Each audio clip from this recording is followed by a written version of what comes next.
আজকে আপনাদের দেখাবো জঙ্গলের ভিতরে একটি মিস্টিরিয়াস টেম্পল।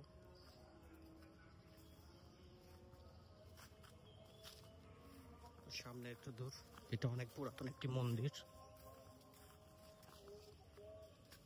মন্দিরের চারপাশ দিয়ে দেখুন সব জঙ্গল, ঘন জঙ্গলের ভিতরে এই মন্দিরটি রয়েছে।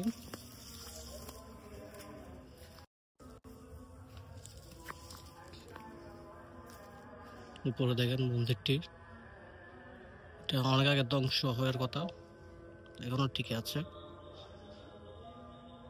1971 সালে পাকিস্তান আমলে যুদ্ধের সময় এখান থেকে শিব মন্দিরটি চুরি করা হয়। এরপর থেকে মন্দিরটি এভাবে ধ্বংস মতো অবস্থা রয়েছে। ভেতর থেকে